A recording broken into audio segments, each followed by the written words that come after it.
Up everybody, welcome back to the C Midas channel. Today I'm going to be doing a big brake upgrade on my MK2 Audi TT. Let's take a look at the parts. Alright, you can see here I got the 17Z 6-piston calipers. You can get these from the Porsche Cayenne or the Touareg, and I think maybe one of the Q5 or Q7 has these also.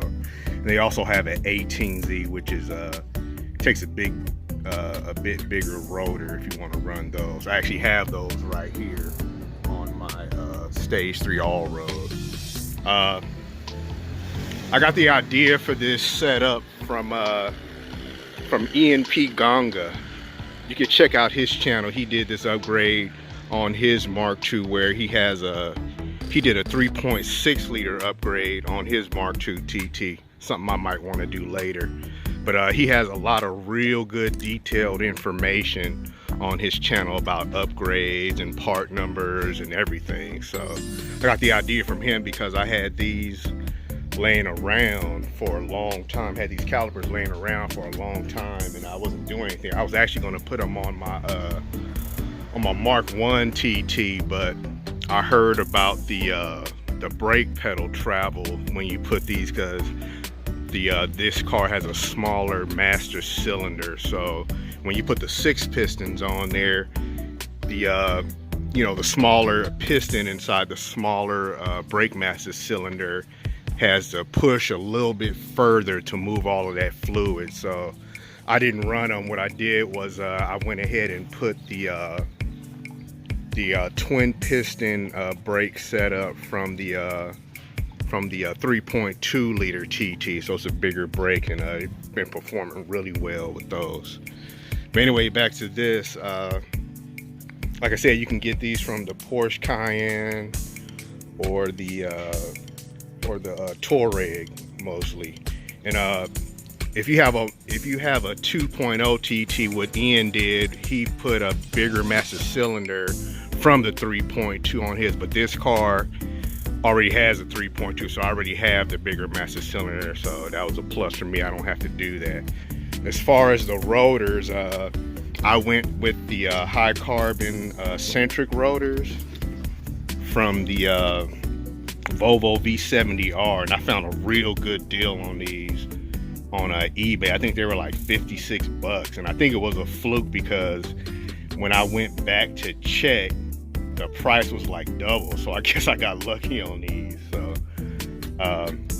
they come plain, but I had my boy over at Breaknetic, he put the design and stuff in them for me, and he also drilled out the 5x112 bolt pattern, because I think these come 5x108. So another option is you could just take these and use a step drill to drill these out. But he was telling me that if it's not done right, that they would you would probably get some shaking if they're not done right. So with the machine, he has the CNC machine, he did that, so it's exact, so I shouldn't be shaking or anything like that. For the pads, I went with the Hawk 5.0 because I heard a lot of good reviews on them for fast street. Not a track pad, but good for street. And I actually talked to Hawk, and they said they have a pretty good bite, and they stand up to heat a lot better than their HPS or the ceramic pad. So I went ahead and went with these. The thing you got to be careful on with this kit is ordering the right pad, because some people will order these but they don't realize that the 18Z has a slightly bigger pad, and so if you depending on which ones you get, would just make sure that you get the right pad to go with them. The part number for these are, you can see right here, it's HB512B.605 if you want to run these pads. And I also went and got the brake pad wear sensor for these, because it's different from the TTs, and these will just basically, they'll slide right in here and then they hook up like factory after that. Then you have to get a bolt kit. I forgot exactly where I ordered these on, but there are a lot of these online. And to hook these, to get these in, you need a 22 mil for this right here, 22 mil wrench, and then this is going to be 12 millimeter for this side, 12 millimeter. And then of course you got the hardware kit. These I already had, so I just cleaned them up. Got some brake fluid, and I'm going to be using this brake bleeder for mine. I did the same thing on the when I did the 18Zs on this, and it came out perfect with the brake bleeder, with the power bleeder actually. Also got these brake cooler ducts from the TTRS. I also got the idea for that from ENP Gong on his channel. So basically it has these to direct the airflow coming from these right here. These will go on the control arms and blow the air onto the brake calipers and rotors. So this is gonna hook up in the wheel well, and you can see right here it has a little brake duct to blow air on that. But I'm probably gonna be installing these later because I need to order the hardware kit for them, so I'll be installing those later. All right, I'm gonna get to it, and we'll see how they look afterwards, and we'll do the brake bed-in procedure. Got the rotor and caliper off. I just want to point something out here. The Volvo V70R rotors are 330 mil, and the TT rotors are 340. But look, there's barely a difference. Sit there right over that. You see, they're barely bigger than the 330s. I thought it was going to be a lot bigger, but it's not. So looks like I'll keep my thermal load for the calipers, and that's a good thing right there. Also, look at the pad difference. These are the 17Zs, and you can see the stock pads there, but look how much bigger these are. So you're getting that much more brake pad coverage on the rotor, a lot more friction surface coverage. So that's a plus right there too. I just want to point that out. I'm gonna get back to it. One more thing, I picked up the sorry, we got a helicopter going over, but I picked up both rotors, the 370s. You can feel the difference. They're a little bit lighter, but also the 17Z calipers are lighter than these too, so that's another plus. So that will help with unsprung brake weight. So that's going to help the suspension a little bit more too. And with the rotor being like just a little bit lighter, I mean, just barely lighter, but that's going to help with acceleration also.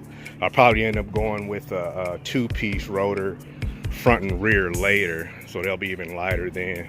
But anyway, so far so good. It's looking way better. Just a few things I want to point out that I didn't notice at first, that this setup is actually lighter than the stock setup too. So you're getting a lot of benefits from running this setup. Something I just noticed that I overlooked. You can see right here, the center hub on these is a little bit bigger, so I got some movement.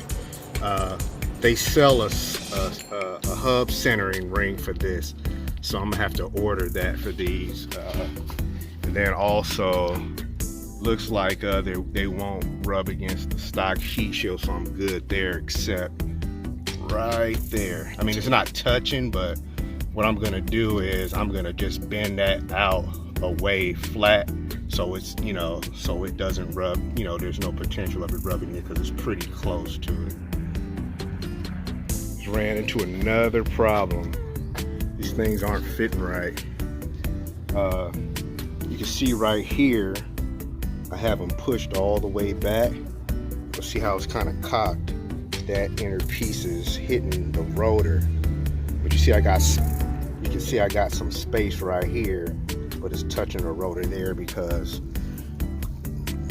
come look right here,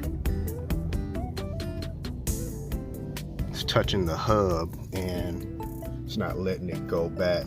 So what I'm gonna do is I'm gonna have to grind this back some. You can see right here that it's raised a little bit. So I'm gonna just grind it flush with this and see if they'll fit. And if I have to do any more, I'll probably just grind back on the that part right there of the caliper if I have to. But hopefully they'll fit with that. All right, you can see it's a lot later. I had to do a lot of grinding. But I ended up, I got them to fit, and they fit perfect. Everything's lined up perfect. I put the pads in, everything lines up perfect. These bolts that they sent are too long, so I had to put a spacer in, but it's still touching the rotor. So I'm gonna have to like cut off 2 threads from that. But let me show you what I had to do. Like I said, I had to shave down like 1 millimeter off of the spindle that I showed you earlier, but also because you don't want anything too thin, so I had to make a compromise on the caliper. So what I did was I shaved off about 2 or 3 mils here to where it was about flush with this, and that lined up everything perfect. I had a washer in between the spindle and this also. So after I did all that, everything lined up perfect. So this is not a direct swap like I thought it was with just the bolt kit and all that. So I don't know.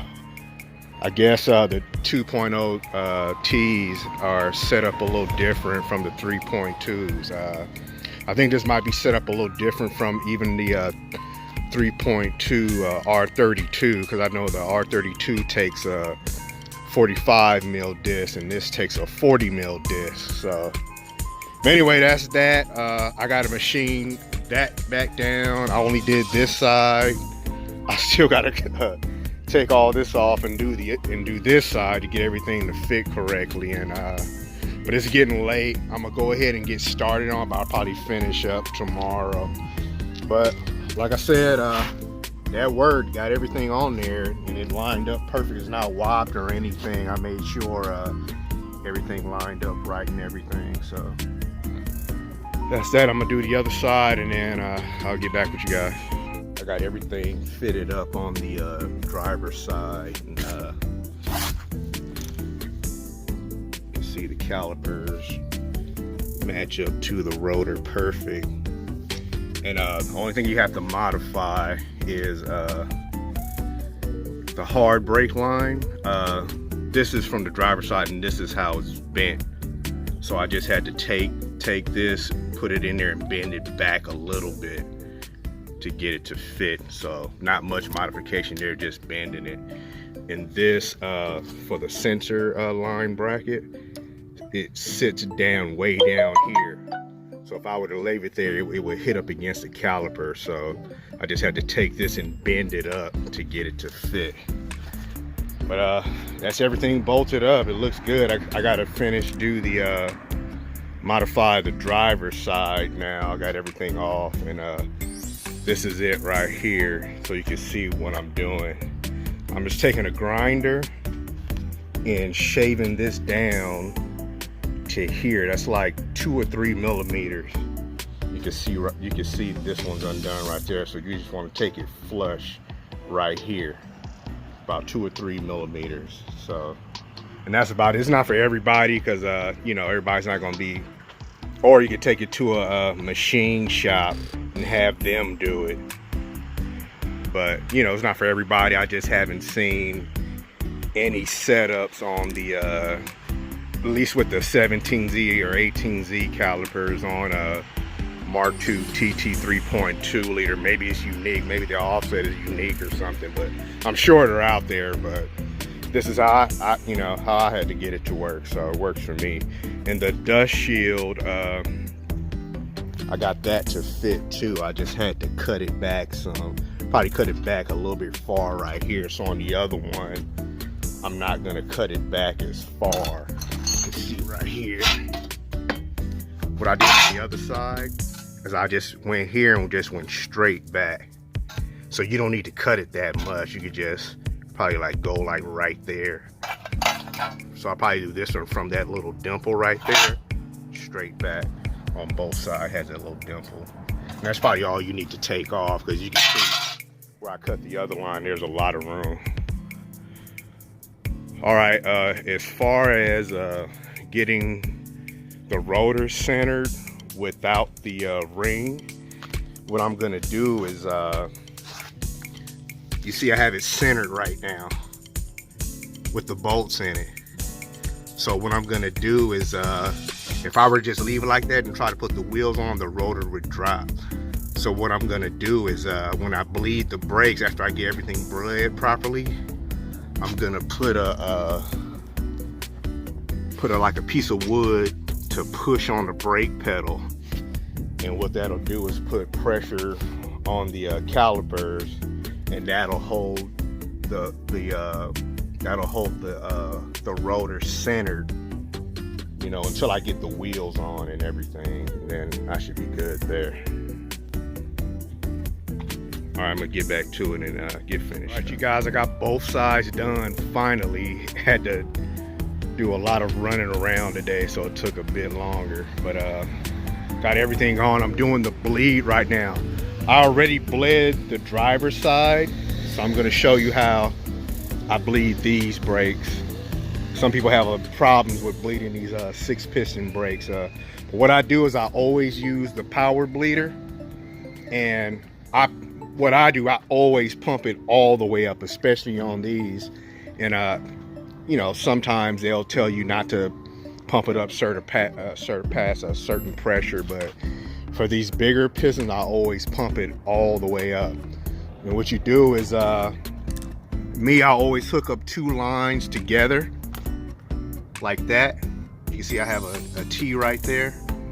I hook them up together, and once the system is pumped up, I open the outer side first. So I let the outer side start. You can see it's bleeding right there. See all the bubbles coming out, and you can see the bubbles have stopped already. So then, while that's still open, I open the inside. And the reason why I do that, and you see that this side, there's no bubbles coming out, because the fluid comes in here first, and when you pump it up, the fluid is going to come in on the inside first, and if there's any bubbles, most likely it's going to travel down this pipe, and sometime it'll go here. So sometime if you open this first, the bubble will be there, and then you go to this side, it'll travel back and all that kind of crazy stuff. So I usually, like I said, like I'm doing right now, you can see there's no bubbles. So I bleed both first, then I go back, and I close one, go back and close the other one.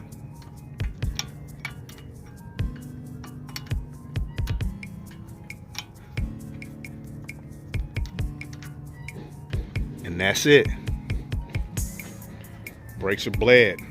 Of course, I'm gonna test them and everything, but that's about it. It's about done. I didn't get a chance to do the rear brakes yet. And the rear brakes, I'm just doing pads. So, but you know, like I said, it's getting late, so I'm gonna do those tomorrow. But I'm gonna start the car up and you know, pump the brakes, make sure they feel good, and if I need to, I'll bleed them again. But they're in there.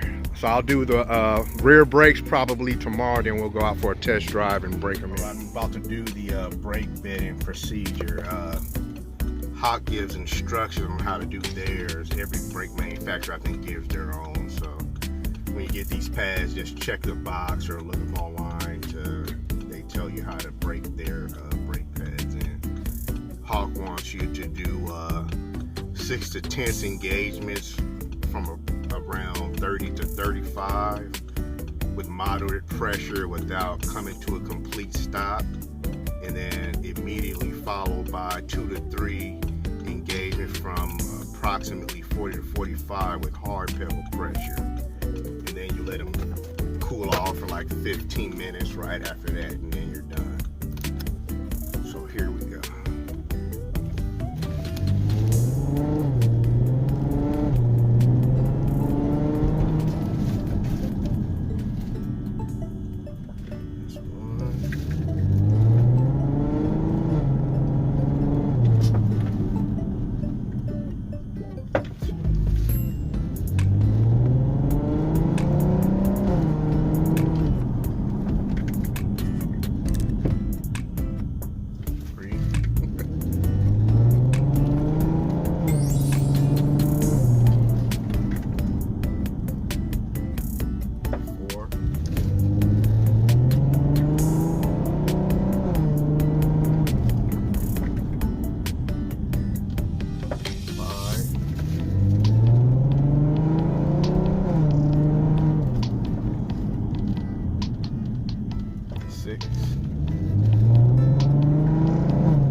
I did 10 of the moderate because the brake, you get so much brake with these calipers that it almost feels like it's not doing anything. So I'm about to do the harder brake right now, go up to 45 hard pedal pressure.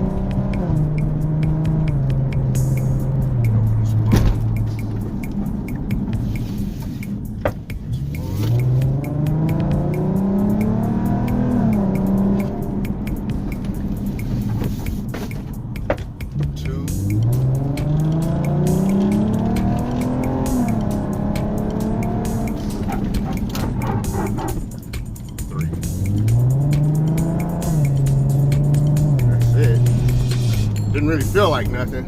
But I'm gonna head back to the house, let these cool off, and then they said that's it. It seemed real simple. And then I'll let you guys take a look at the brake caliper, because there's something else I had to do to get them to fit. Got back from doing the brake test, and I had to let them cool down, like they said, for 15 minutes. You see right here, see right there, you can see how close they fit to the wheel. So initially when I put these on, when I drove, I was getting some grinding. I couldn't figure out where it was from. So when I looked, the spoke of the wheel was hitting the caliper because they actually stick out a little more. So I had to get my grinder and shave that bevel, the inside right there, to bevel it back to keep them away from the spoke. And I did run, I had these real thin, probably like 2 or 3 millimeter spacers. I used those because I didn't want to take too much metal out, any more metal out of the caliper. And then you can see right here, I don't have that much room for a spacer anyway. And I hate running wheel spacers if I don't have to anyway. So, but anyway, that's what I had to do. And I'm probably just gonna have to try to mask that off and paint that part red again. These aren't ceramic coated or anything. I painted these myself with the VHT clear. Then I just heat cycled them to cook them.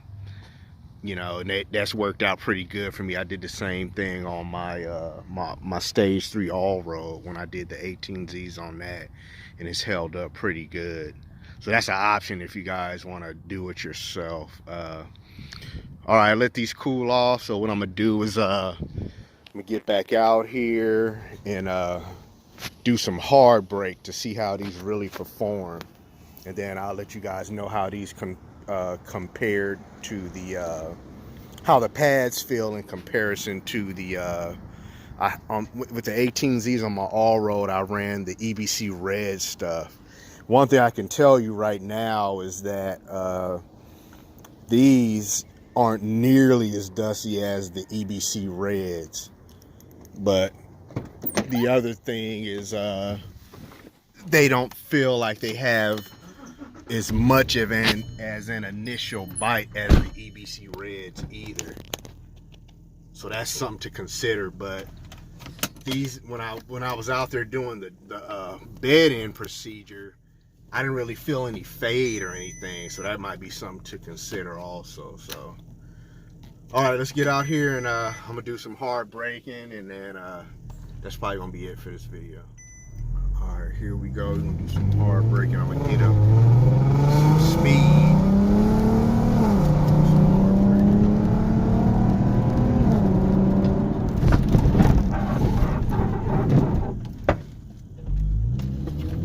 Bite. Can't complain.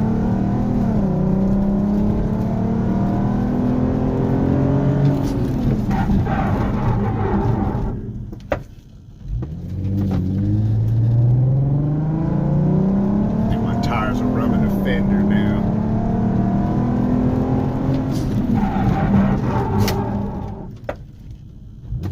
Pretty good, they biting.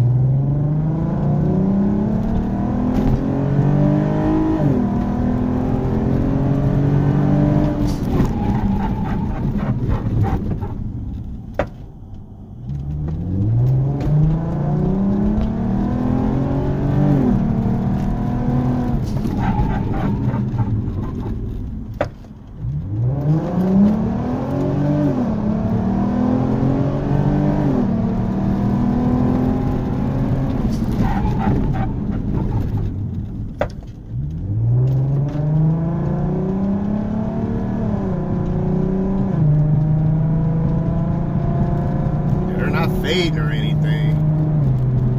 You know, when I was breaking them in earlier, I did see some smoke come off of them.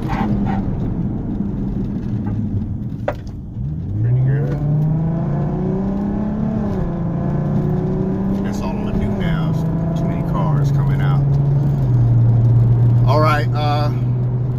In comparison, like I said, these do seem to start to bite a little harder as they heat up. But you still get good bite with them cold and moderate heat, so pretty good performance. Like I said, compared to the EBC reds, they don't dust as much as the EBC reds, and then the EBC reds do seem to have a little bit more initial cold bite, but overall these do seem like they will perform better. Before I ordered these, I did watch a few videos, and one video I watched, these compared to the EBC Reds, and these actually, these HPS 5.0s actually had a shorter stop than the EBC Reds. I think it was a Subaru or something though. But anyway, that's it for this video. Definitely not a straightforward brake upgrade like I thought. You see, almost every step of the way, I found out something different that I had to do, and after that, I just kept pushing ahead to make it work. But I feel like it was worth it for this power level of the car, and the car being the weight that it is. I think it's a pretty good upgrade. I think if I ever turbocharge the car or anything, I would probably go with the TTRS brakes. I think those are 370 millimeter with a 4-piston caliper. So if I ever turboed this car or anything like that, I'd probably move up to the TTRS calipers. But anyway, that's it for this video. Leave a like, comment, subscribe, all that good stuff. Thank you guys for keep watching videos, and thanks to all my subscribers. And I'm a real small channel, but it's starting to grow a little bit, so hopefully in the future, the soon future, that near future, I'll start be able to make better videos, actually show you guys some rolling shots outside of the car, stuff like that, and You guys just give me some suggestions of stuff that you want to see. But thanks for watching. Leave a comment. Don't forget to subscribe. Some of these videos I put in the forums, a lot of people like them in the forums, but not in YouTube. So if you would, give a like in YouTube also, because it helps the channel out. And like I said, don't forget to subscribe. And I'll see you guys in the next video. Thanks for watching.